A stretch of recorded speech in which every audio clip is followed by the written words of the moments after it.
we get. So in this presentation tonight, and I don't know, Fran, is it up on the TV? It is.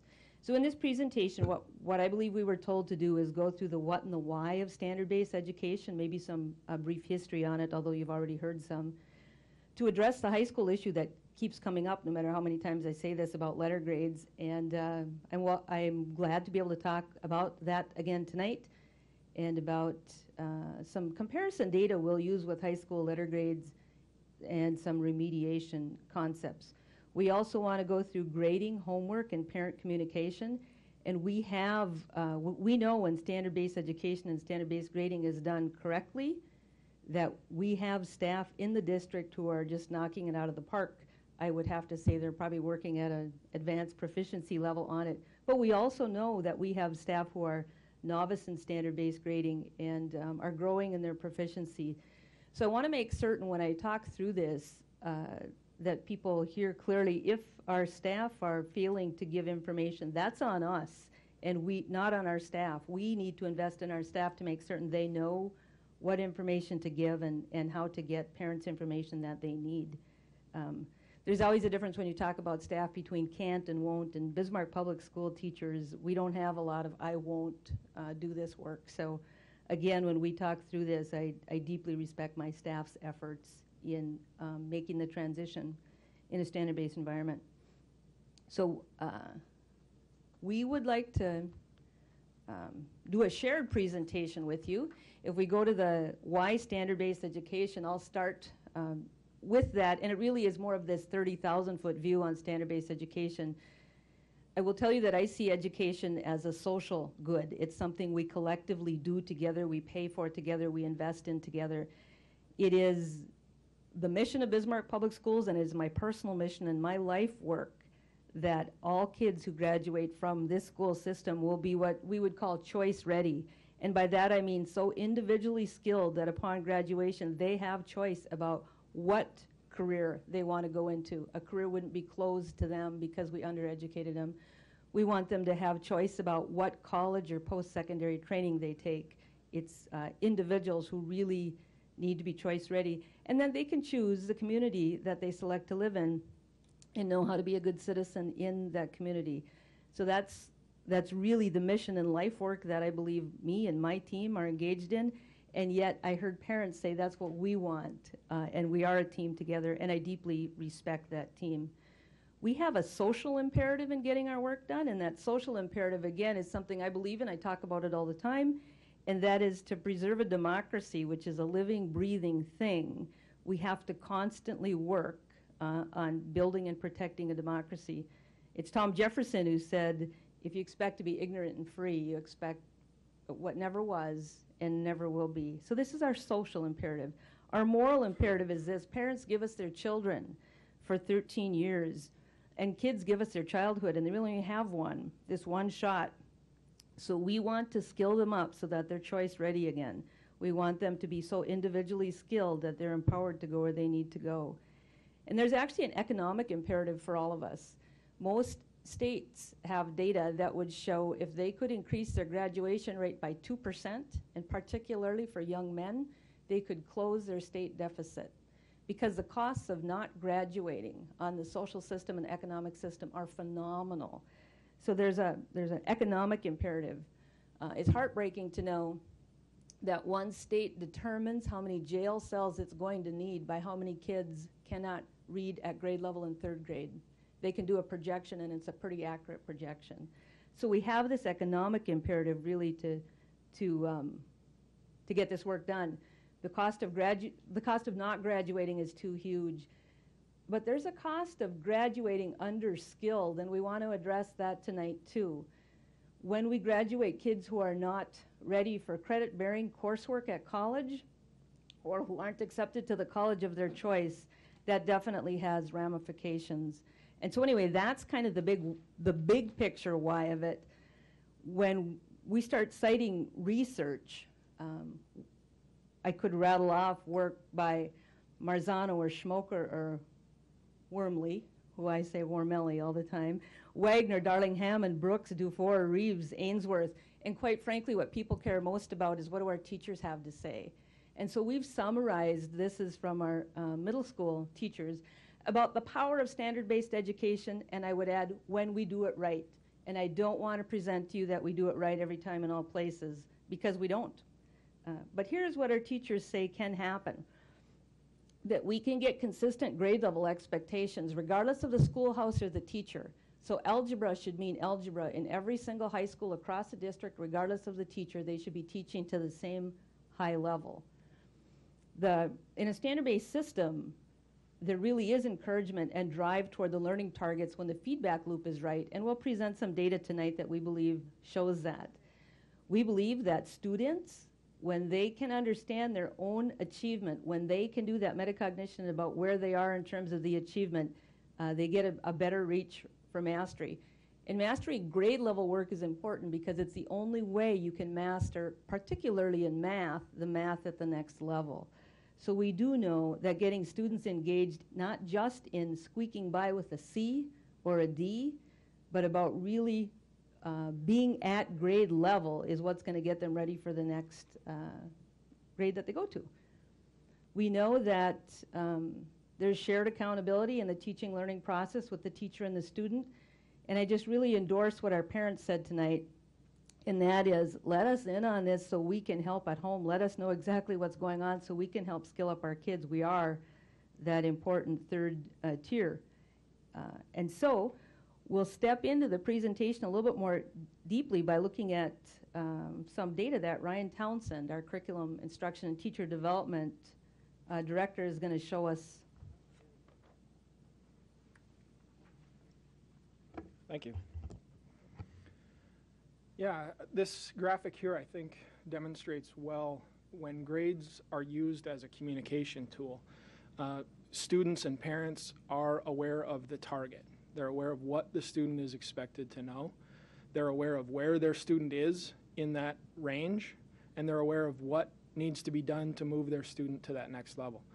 These, in standards-based grading, when done properly, as Superintendent Lusman said, we know it's not necessarily perfect everywhere yet, but we're working toward that goal. When the target is clear and when the grades become a clear communication, those students do know what it is they need to know and how to get to that next step. Some of the traditional grading that we use currently mixes some of that. We often get some miscommunication because we're blending some of the compliance, some of the management with effort, attendance, and mastery. So you think of like a basketball game, for instance. You know, you go to practice during the week and you have your game at the end of the week. The game being like an assessment for students.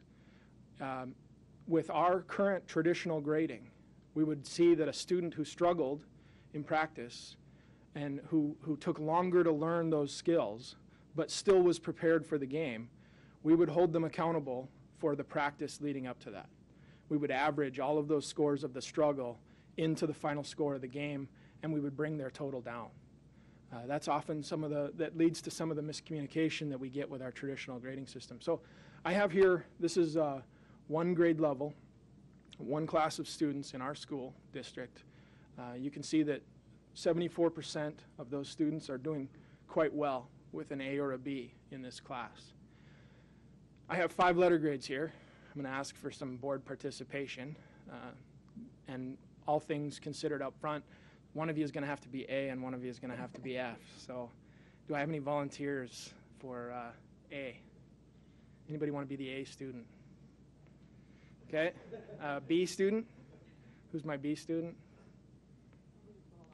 Okay. A, B, C, D, F. Sorry. Okay. So I want you to think a little bit then. If you're getting that letter grade in this class, where you would expect yourself to fall on a scale of proficiency on our state assessment, okay? Because the next slide, and we're not going there yet, but on the next slide I'm going to lay these grades across that 4 scales of proficiency on the state assessment, which would be advanced, proficient, partially proficient, and novice. So an advanced student is above and beyond what we would expect a grade level expectation. Proficient would be right there at grade level expectation, a mastery of those understandings. Partially proficient would be approaching it with perhaps some errors. and novice would be really just beginning to get into the understanding of that topic. So just take a second, think about yourself as that student and where you would expect to see yourself on that continuum.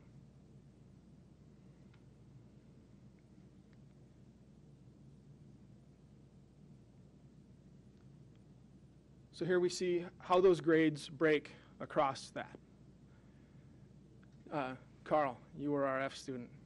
Would you have expected to see yourself at both novice and proficient? A, would you have expected to be anywhere from advanced to not even at grade level, partially proficient? So we can see that there are some relationships here. Most of our AB students are proficient and beyond, but we do see students in partially proficient. And this is going to be because of some of that muddiness of perhaps not turning in an assignment, or perhaps, for every 0 that a student receives, we need 100 on another assignment just to average to a 50, which again is an F. So every time that we're considering those factors, we're skewing where the student's mastery may be. This is where they are. This is in their understanding of the content. The grade they receive is not directly related because of all the things that we consider inside that. If I might, Mr. Townsend, I'll say we're not saying that the task management piece isn't No, important. absolutely not. I think that's important in the real world. We talk about hiring for attitude and skill. I think it's important enough that as a parent, I'd want to know what my child knows in content and skill, and I would want to know how they're handling their work habits, because Absolutely. I want to work on both. Yes, and currently, a letter grade on a report card is going to give you an amalgam of that. It's going to give you a mix of all of those things together. But I too would argue that as a parent, I want to know how they're doing academically as well as how they're doing socially and behaviorally. And I get a lot of that through, I have students in Bismarck Public Schools too. I get that through the parent-teacher conference and through communication with my students' teachers as well. But I would too argue that those things are so important that they should be reported separately. This is, again, our students. This is the 13-14 graduating class of Bismarck Public Schools. These are the students who we queried that had both an ACT score and a GPA. So these two slides that you'll see, these next two slides, are directly correlated. They're the same group of students. So we can see that 60% of the students graduating last year had a cumulative GPA from 9th through 12th grade of 3.0 or higher. So a B average or better, 9th through 12th grade. And where we see the inverse of that is when those students take the ACT. And I know this is difficult to see, but there's a yellow box and a red box there. The yellow box indicates the year across the bottom, and the red box indicates our district percentage. So we see that graduating class of seniors, where 60% were B average or better, 22% of those students met all 4 indicators of college readiness on the ACT. So according to the ACT, then, 78% of our students that graduated last year were not college ready on their indicators, on all 4 of their indicators. Yet 60% of our students were B or better in a cumulative GPA of the same group of students.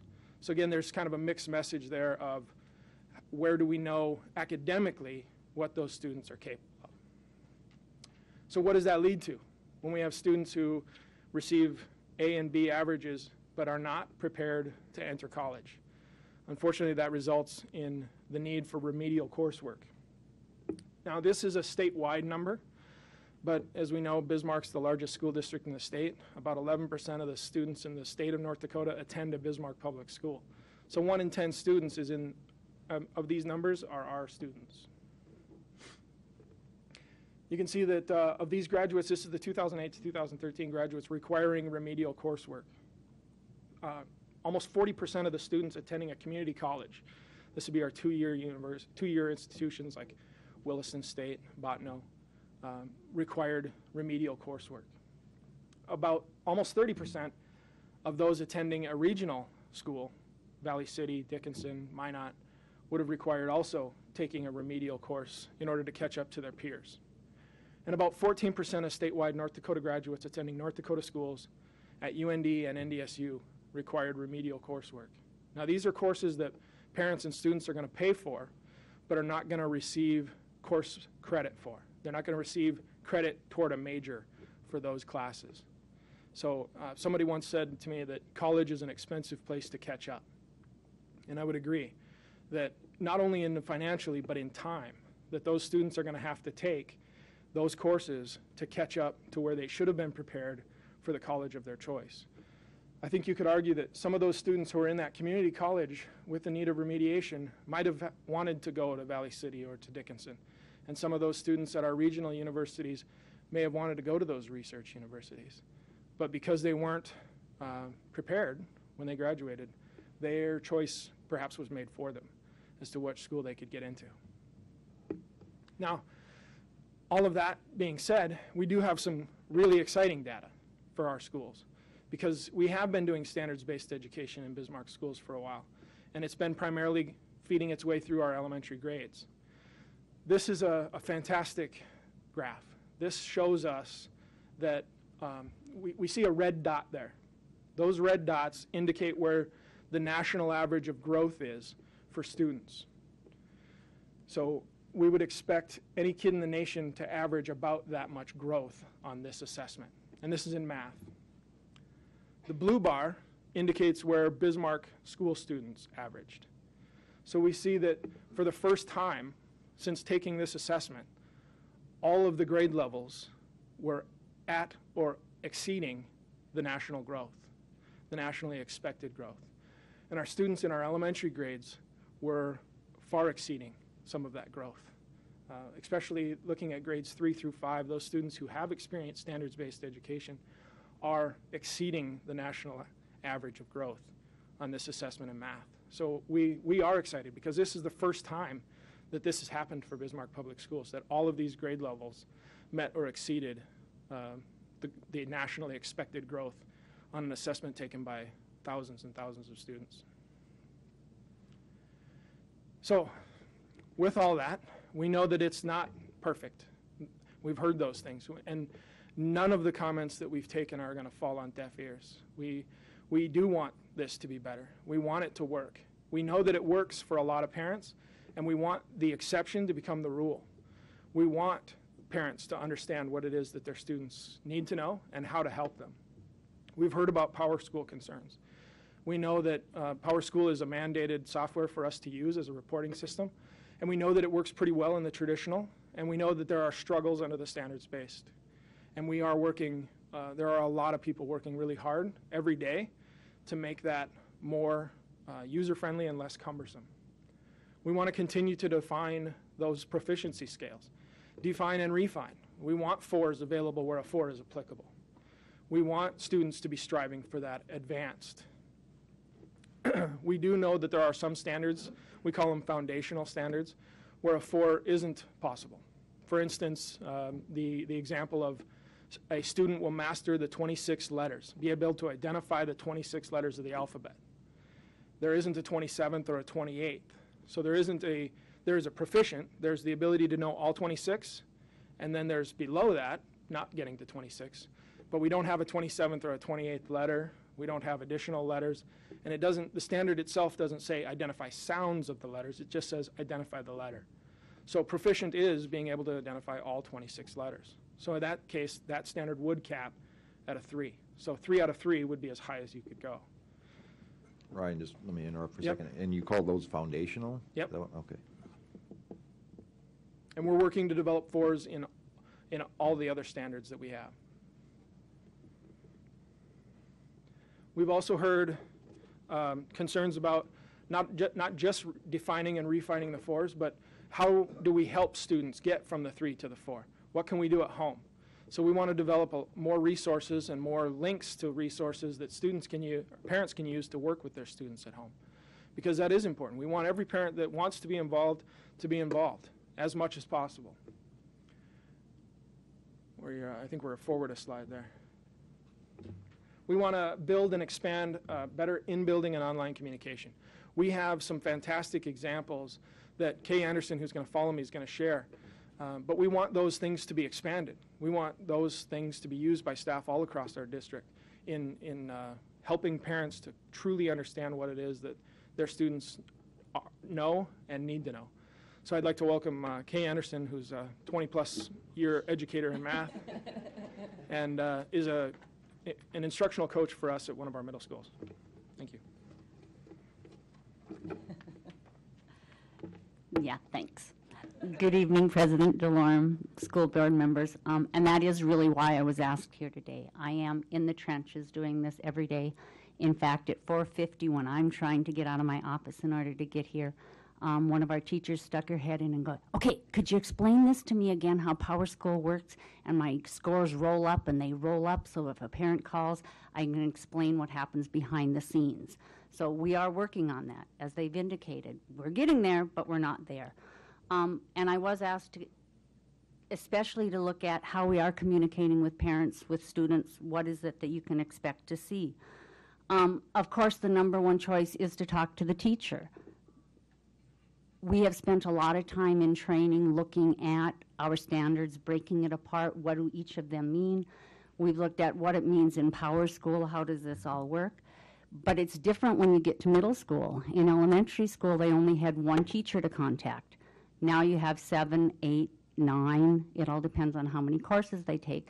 So we realize that looks a little different, and that's what we have to work on. So far this year, last year I spent a lot of time at PAC meetings.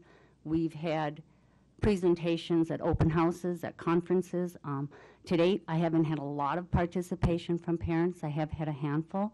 However, grades come out tomorrow.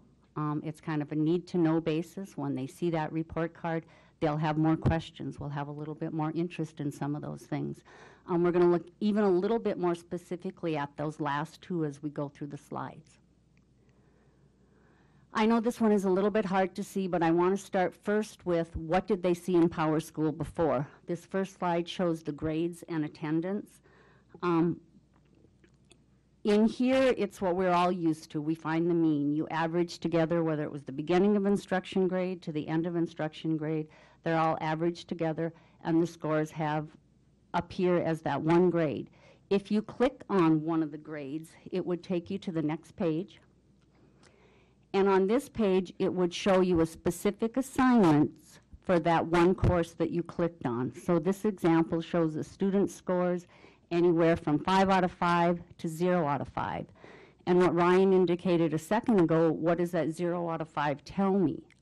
I don't know if the student was absent for the assignment, or the quiz in this case, I think it was, or what do they actually know about that they would need to know? They get blended together. Again, we're talking behavior and academics ending up in the same place. If you click to the next one.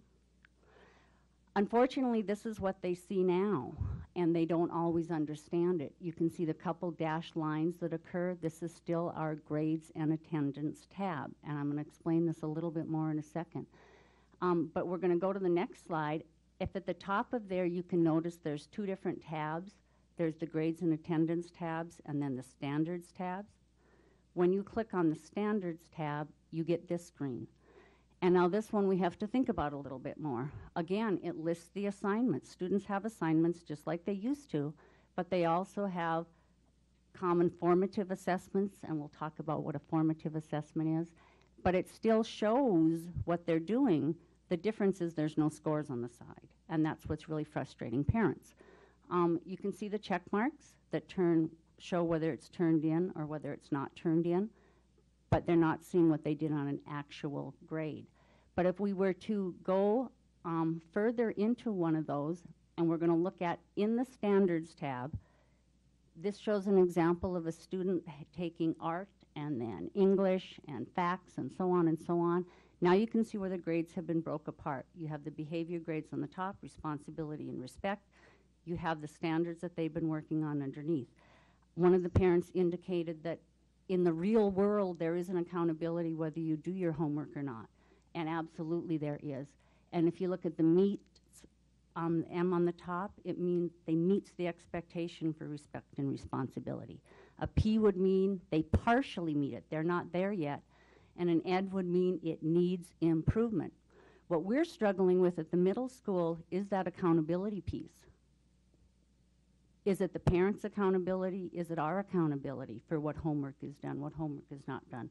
What would be appropriate interventions for those kids that are not turning in the homework? But that's not different than it was 20 years ago when I was doing this. Not everybody does their homework. And so that's where we have to meet and understand. If a student gets an P or an N, now we have a different conversation than this wonderful student that's getting all M's. Our eligibility is now based on respect and responsibility. And unfortunately, those were most of the kids that were ineligible before. They're the kids that weren't doing their assignments. They got zeros. That's why they got Fs. Those are still the same kids. We still need to think about what to do with them and how we can help them with that. If we were to click on one of those standards, now this gives us the demonstrates, I have to be able to read it here. Okay, the capitalization and punctuation. The standard itself is written in the exact terms that you would see if you were to look at the DPI site to see what the standard is. But there's 3 indications underneath there that a parent or a student can open up and break it down further. So if we look at the student learning target, hey, Vanna. Thank you. I'm just teasing you. Oh, so I can read it better? That's okay. I've seen it so much, I should be good. Thank you. I have it in little version. What the teachers have done is to take those learning targets down apart and break them down into I can statements. So a student knows that if I can do this standard, I can do specific things, and looking at them individually. If we close that one and we go to the next one, it's the proficiency scale. So what does that mean?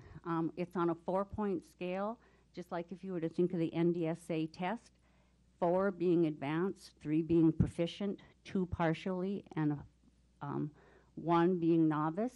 What does it mean if I'm a 3? What can I do? What does it mean if I'm a 2? What can I do? And it's important for parents and students to be able to look at this. So what do I need to be able to do to improve? If I'm at a 2, what does a 3 look like? If we close this one, and now this is definitely work under construction, that 3rd tab is the resources. Our goal eventually is for every single standard for them to be able to go in there, whether it is a website that they can click on and go to outside tools that they can do, whether it's additional worksheets, information, breakdown on that standard. So resources are provided, not just study chapter 2, but specifically what should you be able to look at. Does that make sense? If we go to the next slide, this takes us back to that original slide in standards-based, or I'm sorry, in traditional grades. We have the 2 dashes. If a parent were to click on those 2 dashes, and we go back to this, they need to know that within that information right there tells them whether it was a formative assessment or a daily assignment. We still give homework grades, just like you, or homework assignments. They're just not graded the same. So if we go to the next one, I'm a busy lady. I'm a math teacher, and although other people do not enjoy data and research, unfortunately I do.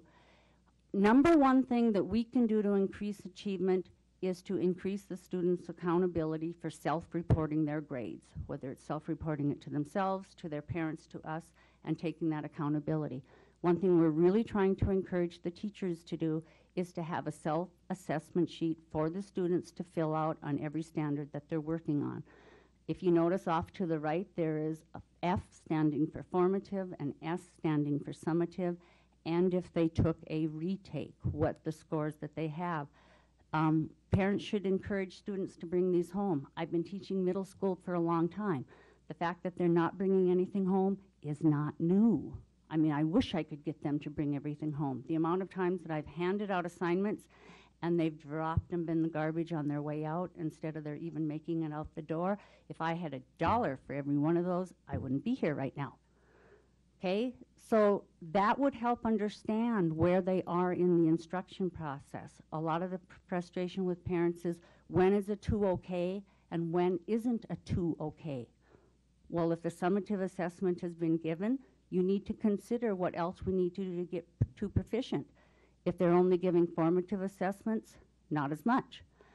The next slide, we're really trying to get teachers to also think not just assignments. Excuse me, But excuse me, I hate to interrupt, but No. could you explain, just for the people, there's a lot of them probably don't know what a summative and We're a getting to formative. that. Oh, okay. I even have it in here. Thank you, Mr. Halverson. The assignment calendar. We don't want them to think just about what the assignment is, but how can we also communicate what standard that assignment addresses and whether it addresses a formative or a summative assessment. When are those assessments coming up? I wish I could say every team in my school's calendar looks like that, but not yet.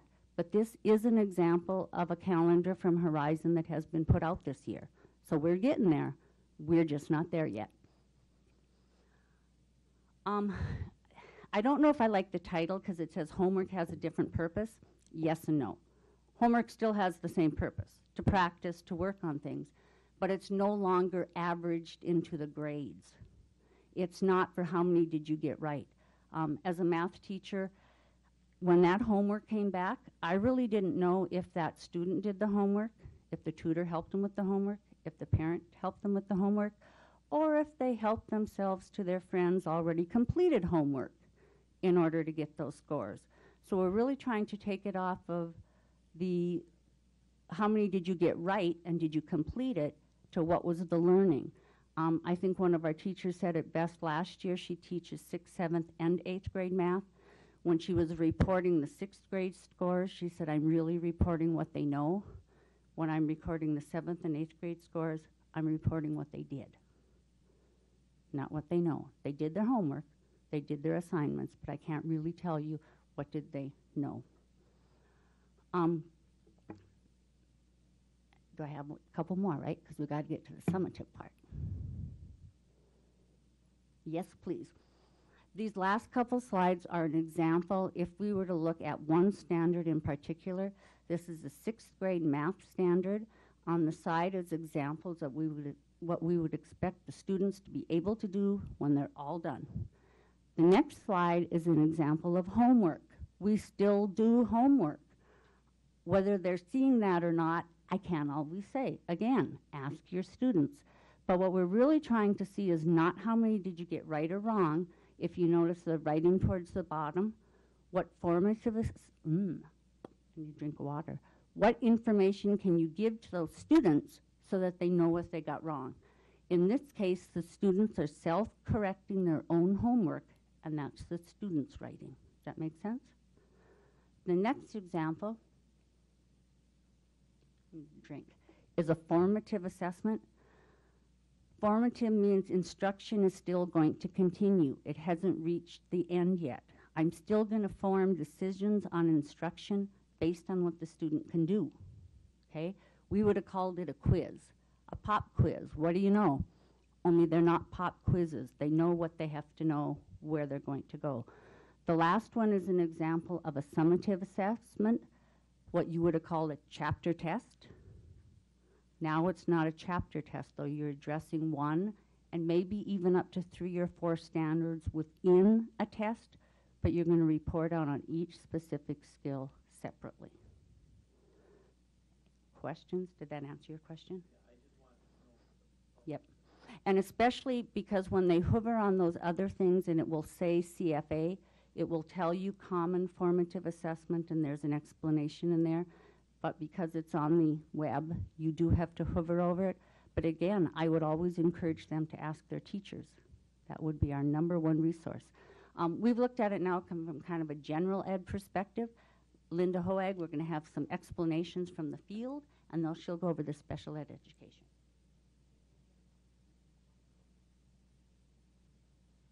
Good evening. Thank you for the opportunity to be here. I'm Linda Hoig. I'm the Assistant Director of Special Ed for Bismarck Public Schools. And so I just kind of want to give you a background on what standards-based education is doing in terms of education for students with special education needs. So on our first slide, I want to let you know that the Individual Disabilities Education Act, it does mandate that we have students, that our students are given access to the general education curriculum.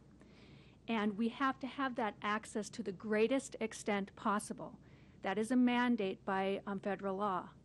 Now, we achieve that through these three avenues. First of all, we have to ensure that our connection to the general ed is as strong as it possibly can be. Secondly, we have to ensure that special education services are in addition to general education services, not separate from it.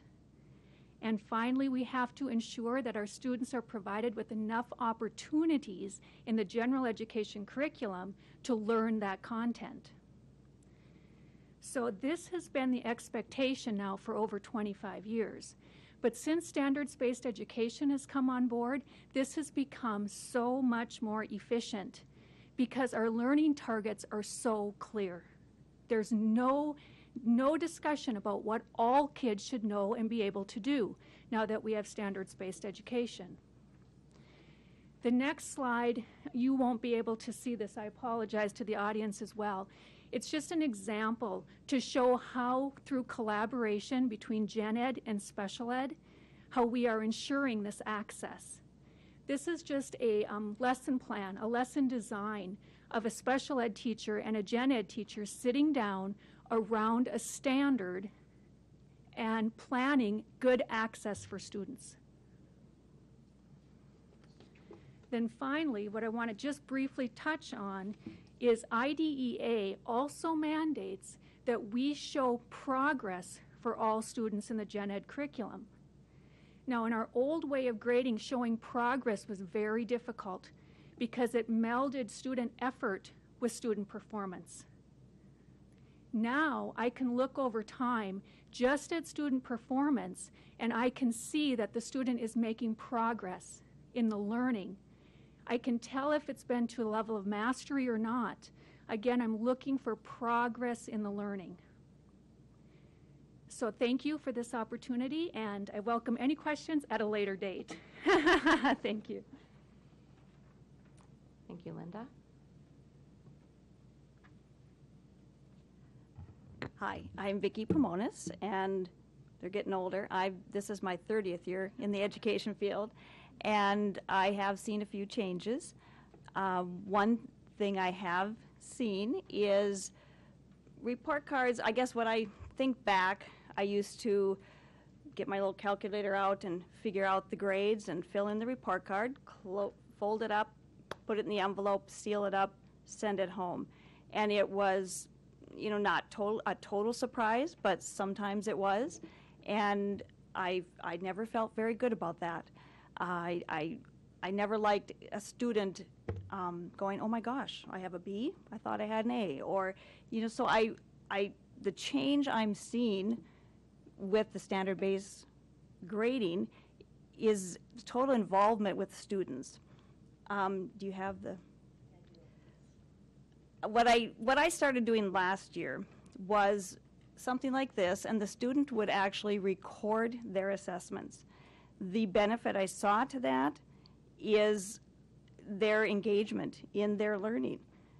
One thing I saw is, which was a huge surprise to me, students would come up to me and say, I've been practicing my multiplication, my two-digit multiplication. I would like to try that again. Can I, and I heard concern tonight about multiple times. I can only speak from my experience. As a teacher, I saw that as an advantage, especially for my fourth grade students. They do the best they can at the time. When I find out that they're at a 2.5, we practice that. If I've got 5 students that I know need particular skill practice, then we work on that skill and give them another opportunity. So multiple opportunities, to me, I saw great growth in students. And I had never in my teaching career had a student come up and say, can I take another assessment? That just had not ever occurred to me. And really, truly, starting this chart, I didn't expect that, so it was a nice surprise to me. Also with the Power School, of course, I would put those assessments in so the parents were also aware. So I guess the multiple opportunities to me has been a nice thing. Keep revisiting those standards. I think back to years ago I think of a math chapter. I would teach, we would teach a subtraction math, and I would teach that, give the chapter test, great. Hopefully, students did well. Some didn't do as well, but we moved on, unfortunately.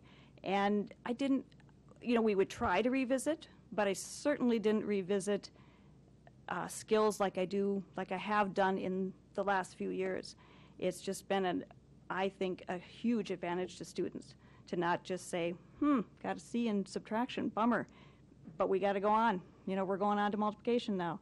So I have truly enjoyed looking at those standards, being, very specific, detailed of what those kids know, what I need to help them with, how I can support them. My new role this year, I am also a coach in the elementary level, so I am looking forward to helping teachers support those students with their standards education. So thank you. Mr. Halverson? Yeah, could I ask a question? Sure. You talked about the remediation that you can do now. Well, you've always done it, but I mean, Sure. it's much easier to do now. What about the enhancement process with the students that have reached a certain proficiency? Are you finding, how is that working in your classroom? Thank you. Yes, I in my past, I've also was 2 years a gifted and talented instructor. So to me, that also has been, if a student is proficient right away, awesome. Okay, let's bump it up and let's do something else for you. Yes, that's been a huge enhancement. And I think in the years past, I would find that out too late, or oftentimes too late. We would find that out on the chapter test. Wow, you're outstanding. Bummer. I wish I had known that a little earlier. We got smarter, and I started giving some pre-tests, years ago too. But I feel I find that information out much sooner. Yeah. So I'll just put a wrap on what we presented tonight. It was that request to do kind of a why of this, and so we talked about mission and passion and belief. You heard that from, I think, all of the people who spoke tonight, including in the public portion of the presentation. The letter grade at the high school seems to be an ongoing issue. I'll say again, I don't see us moving from a letter grade in the high school in the foreseeable future. I don't see it changing in my career. I don't see it changing with these 7th graders. Could it happen? I suppose it could happen. But because it's written in century code, and because colleges look at letter grades, I believe that the letter system will stay in place. I do believe that letter grades will become cleaner and cleaner about actual mastery of content and skill. They just have to, because the other data that matters to kids so deeply, like the ACT data, no matter how many times they take that ACT exam, they get their top score. And we get a conflicting message. And the message at high schools is, it appears as though there may be some grade inflation. Colleges see that about high school grades. So we do need to make the grades more true to the academic mastery. We've never said task management doesn't matter. I think it matters as much as anything. You give me someone with a good work ethic and good work habits, and I would hire that person any day over someone who was skilled or naturally knew how to do something but didn't have good work habits. And I believe they matter enough that I would want them reported distinctly so I could work on both. We've talked here about how standard-based grading looks when we get it right, and certainly have heard that there's room to grow. And again, that's on us. If we have teachers who need upskilling, that's on us in central office to make certain that our teachers are prepared to give parents what they want. And we heard from parents what they want, and that is some understanding of academic progress so they can assist at home. I hope that tools we've shown parents of what's available will help them feel a little bit more comfortable. We've talked about the 4-3-2-1, with a 4 being advanced beyond grade level and a 3 being proficient. We've talked about the fact that most of those standards will have a 4. The foundational standards can't because, again, they're just capped, and the example is like with the alphabet. There aren't very many foundational standards in the middle school that would not have a 4, and so we have communication work to do there with our staff. You also heard us,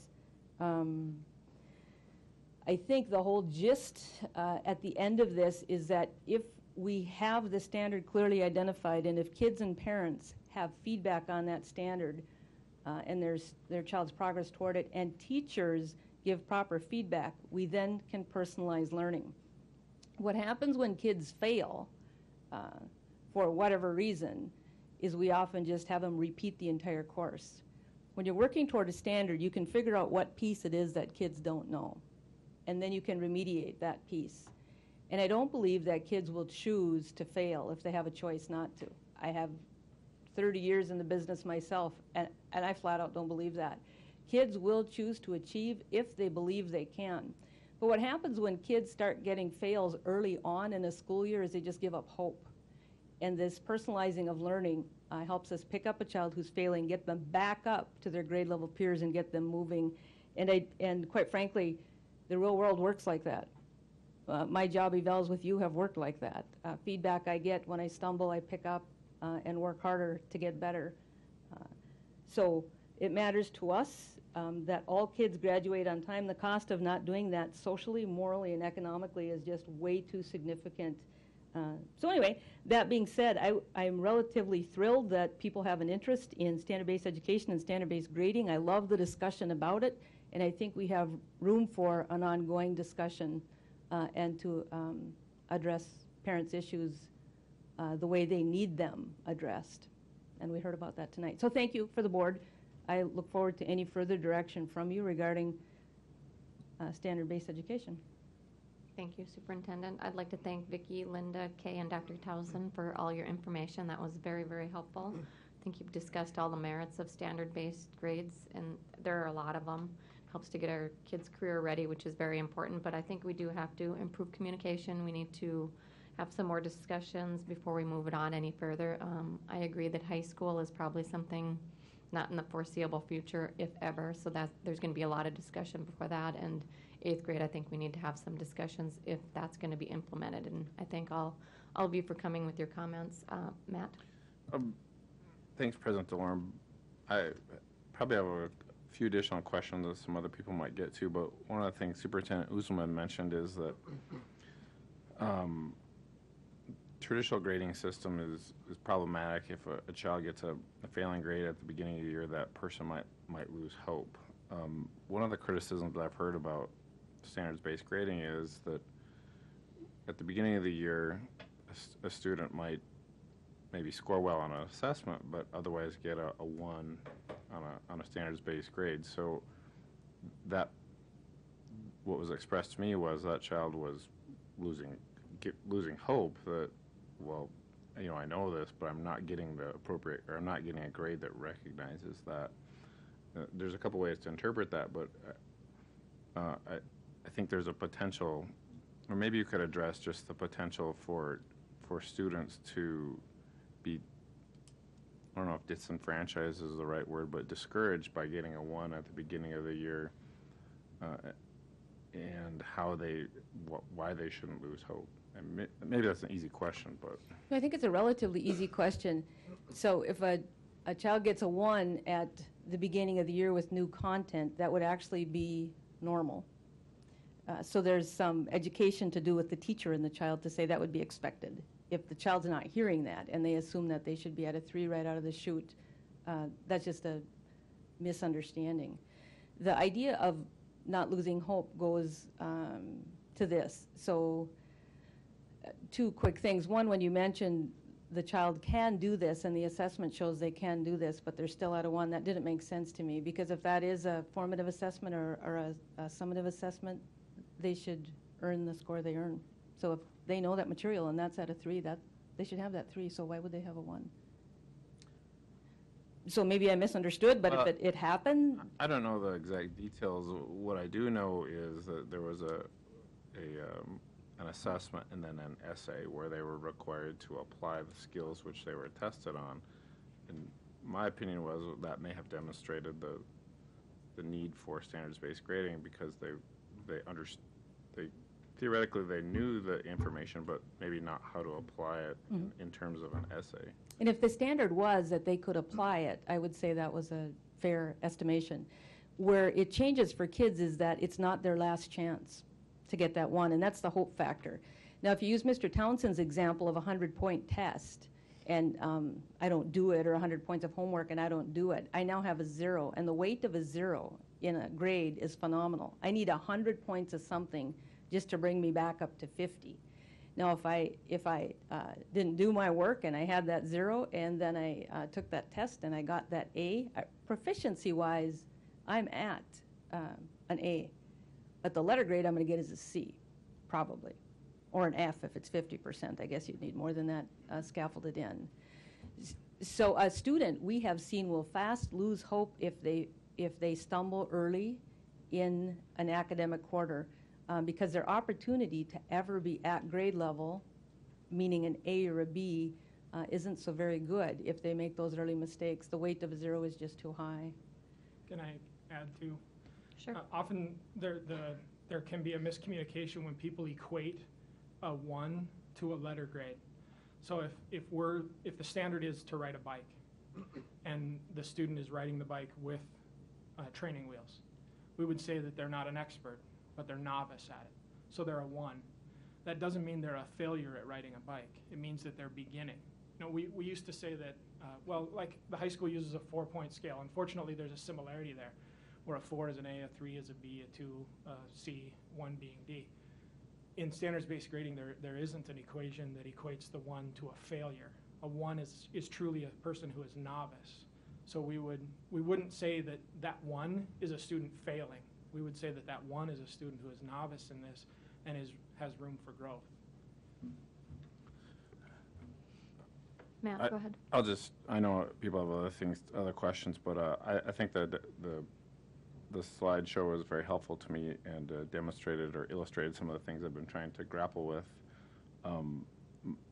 My hope is that as a board we can help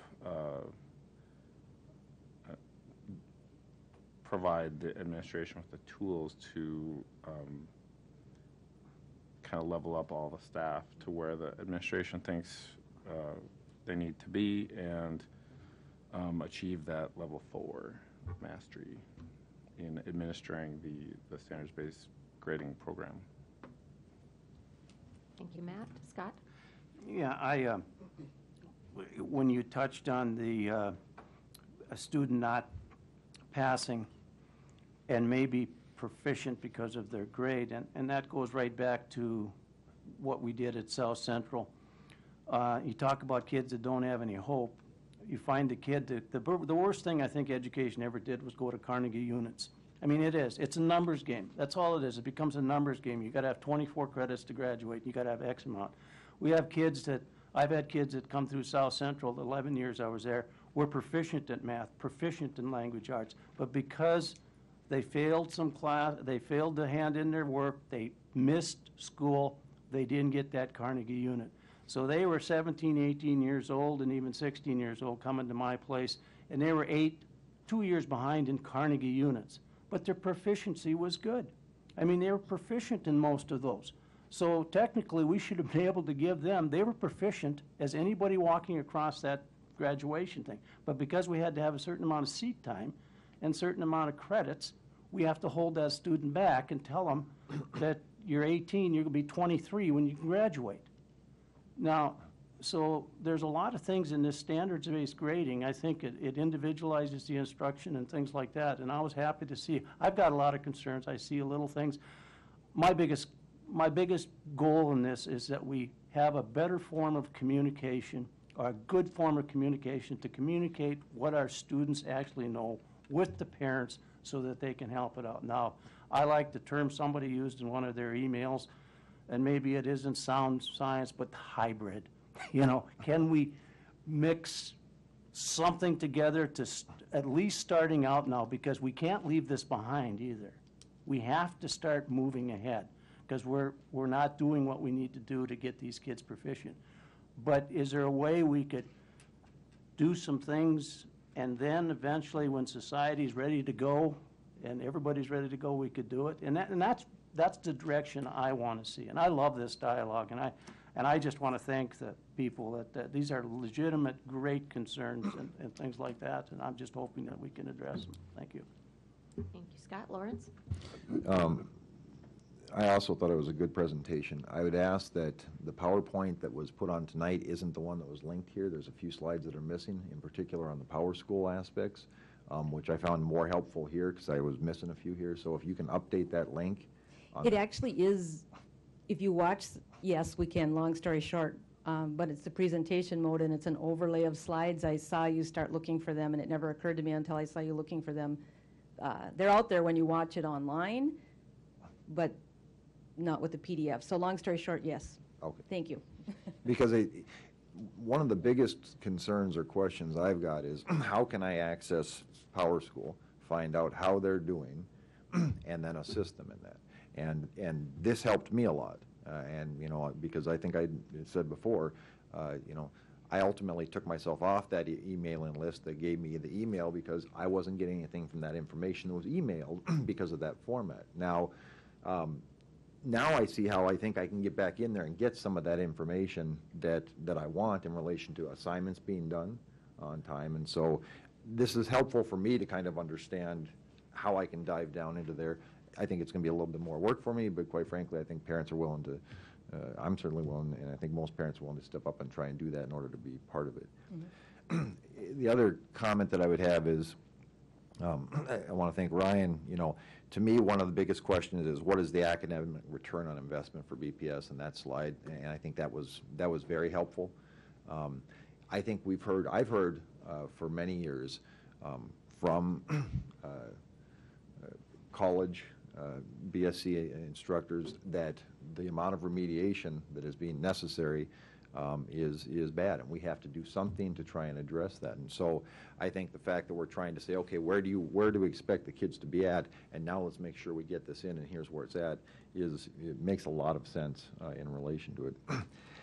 I agree that the task management aspect is important.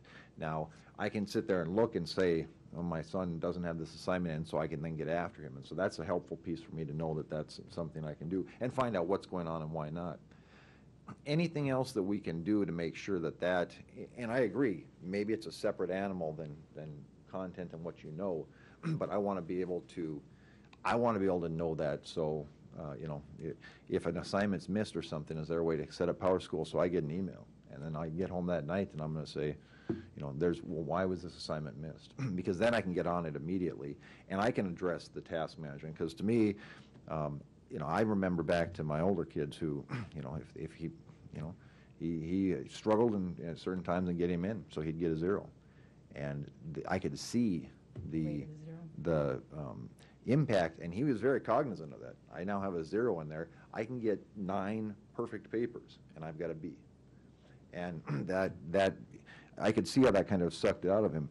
He now can get things in on time and has done that. It was not a skill that he had, was a strength of his at that time. So an ability to make sure that they can get that done and be held accountable for it, but that it doesn't impact that content to the same degree, I think makes sense. And, you know, as long as there are ways to make sure that we can review and find out where they're at and motivate them, because I don't want, that to me is one of the biggest things as well is, you know, okay, if I can't get a 4, do I quit trying? And so as long as when we continue this dialogue and review this process, we make sure that we can say, all right, what is their motivation to try and do better? How can we make sure that they're motivated? Maybe it is, as one of the speakers said, you know, we identify earlier on that this person's proficient and has a 3, so we move them into an LOS program, or we have them, or not a program, but have them at least exposed to that. And so, you know, I think that would be a good way to do it. So I think everyone wants the same thing. We want to be able to help our kids excel as best they can. We want them to be motivated. We want them to learn both the content, but also how to be responsible kids. So I just think as long as we're all looking at that perspective as we go through this and look at them, we'll come up with a good result. Thank you, Lawrence. Any other comments? Carl. Thanks, President DeLorme, and thanks, Ryan and the whole crew. You guys did a lot of work, and it should be commended for all your hard work on that. There's a good explanation. I, too, like the return on investment portion of this. to see the results of it. I almost want to kind of ask, too, to see that number before we started, and maybe even an evaluation on a regular basis. This is what the kindergarten class did before we started standards-based grading. This is what they did at the start of it, and then this is what kindergartners today are doing, and then how do they compare to next year? I think that this is great information, so I'm not trying to downplay any of that information at all. It would just be a good comparison and an extra step of return on investment. The Power School thing is very helpful too. The explanation of that was helpful. It's hard to take off my parent cap and put on my board member cap when I'm in here, but I do spend a fair amount of time on Power School with all of my kids. And we talked about this zeros and when assignments missed. I'm so used to seeing that immediately when I see that email, and I'm missing that with my youngest child. And I think other parents are too. So some way that this is the next. That's the step that we have to try to fix and understand that. I could see it was a 0 out of a 10, and then I could ask my child, well, why was this? Why are you doing this? So the Power School thing, I think the communication on how we use that now is it's a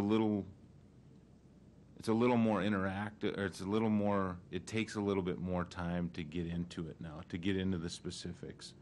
I do see the value of the standard and how we can get them there, and we know that they're meeting the standard, or that we're getting them there, and it's not a false grade. And those are all really good points.